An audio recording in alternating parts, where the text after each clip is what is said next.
That's, well, I don't, boy, I was about to say that's way better on the palate than on the nose. That was the best reaction I think you've ever had. Then it took a left turn.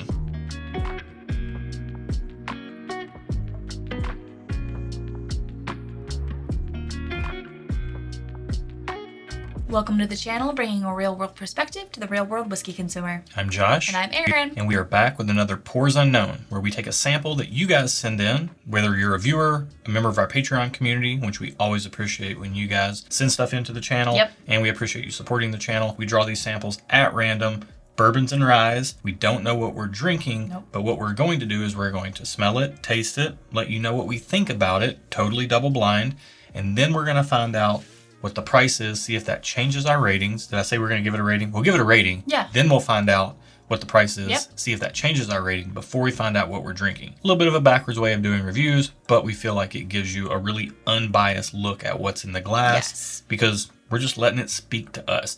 And the color on this looks really nice. I can't wait to hear what it has to say. Oh. Let's get it on the nose. All right. Oh. She smells like fruit and paint. That, at the same time. Paint for sure. Yeah. Whoa. As soon as I smelled it, I was like, what is wrong with this? Yeah. This. It's like fruit dipped in paint.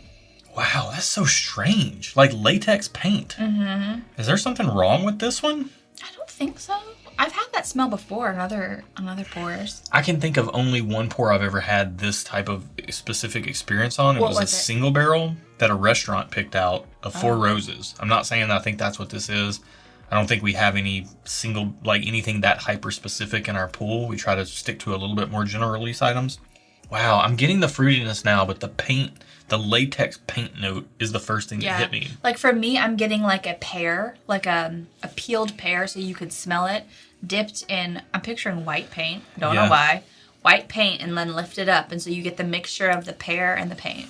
Yeah. Boy, this is a real head scratcher. Let's try I think you nailed it on the nose. Yeah. I don't think I have anything to add. Okay. I'm very confused. Let's get it on the palate. Okay. Because that makes sense, right?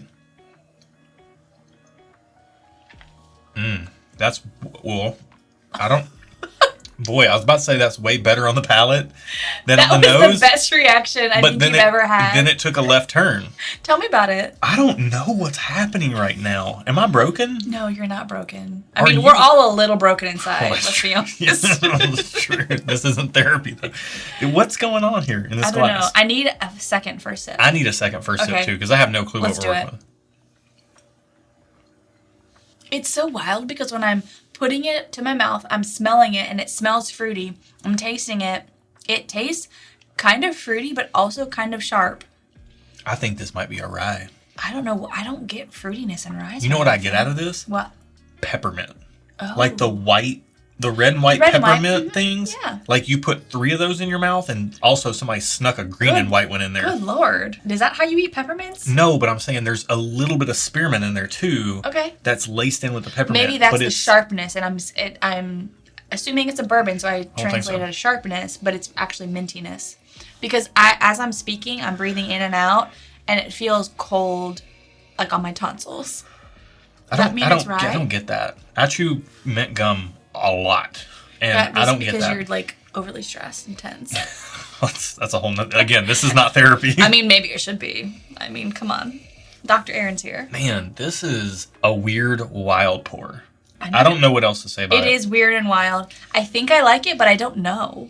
It's almost like peppermint schnapps that has been aged in an oak barrel. I don't think I've ever had peppermint schnapps. I think that's rumpelmints. I actually think if that's what I'm thinking of as the right thing, rumpelmints is peppermint schnapps, I think that might be the first liquor that I ever drank. A liquor? I just met her. Good grief.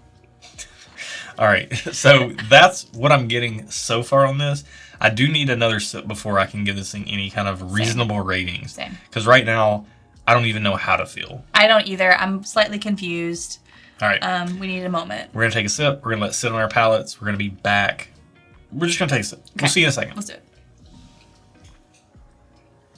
I don't know what to do with this. Honestly, I'm so confused. Yeah. I mean, peppermint schnapps, cherry, I don't know. A little bit of oak. Like, I've never had peppermint schnapps. Wow. Or a rumpelmint or whatever you're talking about. I'm assuming that rumpelmints is a lot sweeter than this, but having now 20 years nearly removed from having tried that, I'm going to assume. You're old. I know.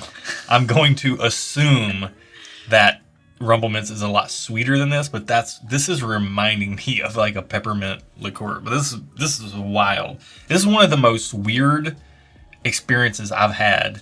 I mean, in whiskey. It looks pretty though, right? And it's like, hang on. I said we were going to take another sip and give ratings. I need another sip before I can give some ratings. That's fine. I don't know what the experience is like on this because I've been so distracted by the flavors. I could believe you if you told me it was a rye. Like, I could be on board with that. I don't want to say that's my final answer, but I could be convinced. Yeah, I mean, there's a lot of sweetness there. More sweetness than I'm used to getting with a lot of ryes. Yeah, but not... But then the mintiness makes me think rye. It's not...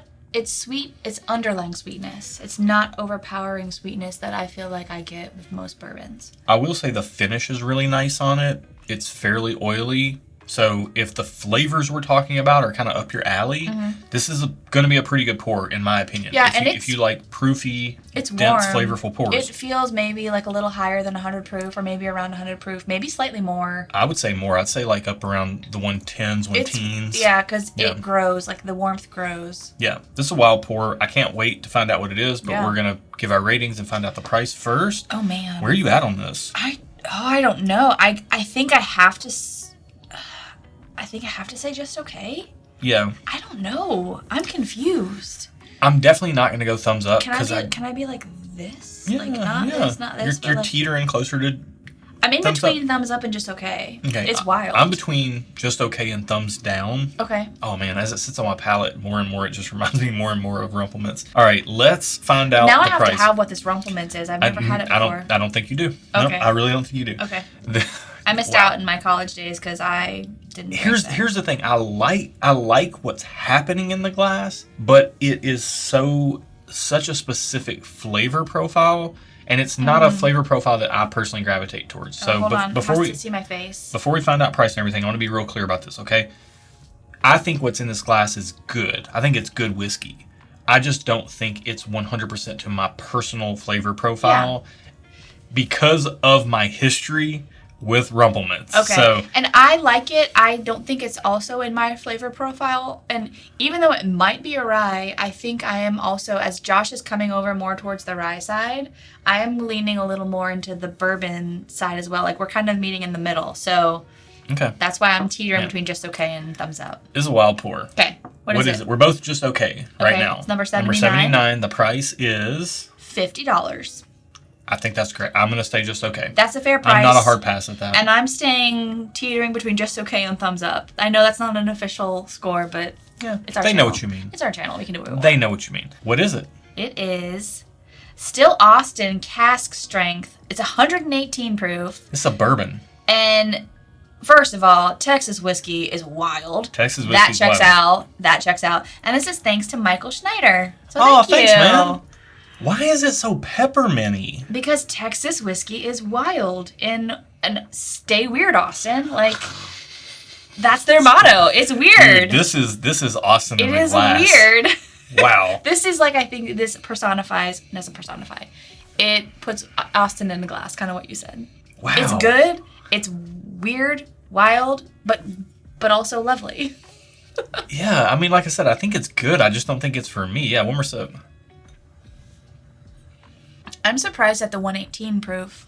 Just I'm not. Because it's warm, but for that proof, it does drink balanced. Okay. On the finish now, if you told me, hey, this is Texas whiskey, true or false, on the finish, I would say true. And what gives you that? Like, what gives that away? There's like this, it's kind of like a charry, smoky note from the rapid aging that happens due to the climate. It's like a slightly harsh type of note. Okay. Okay. Cool. And I was talking about the whole peppermints with the 3 peppermints in your mouth and the 1 spearmint peppermint that somebody snuck in. And I know that it's a spearmint. You know what I'm talking about. The red with 1 green. Right. And we didn't get around to it because we got distracted because you said, is that how you eat peppermints? But I was going to say it's like somebody took a peppermint disc and like rubbed it against the inside of a charred oak barrel and then stuck it in my mouth. Because it has that kind of like smoky quality. Not like Scotch smoke, but like barrel char. Okay. So peppermint, barrel char, like that's kind of what I'm getting out of this glass. Mm-hmm. It's a wild ride. It is. And it was. But it's not. How much was it? $70? $50. $50. It's a wild ride and it's not offensive. So. I think it's like 2 years old or something. 2-3 years old. Shut it's Texas. Up. It's Texas. Yeah. Everything ages so fast. So. Because of the heat. Yeah. Yeah. Anyways, this was wild. If you liked it, please like the video. And if you like the style of content, consider subscribing because this is what we do over here. And we would love for you to join us on a live stream. Share a pour with you. Join us in the chat. Yeah. Hit that bell down there. It will help you know when we're going live. We do them once a month. So yeah, join in. Absolutely. That's it for today. Be good to each other. And until next time, cheers. Man. Texas is wild. Everything's big in Texas. Isn't that the saying? I think everything's wild in Texas. I think everything's wild in Texas too.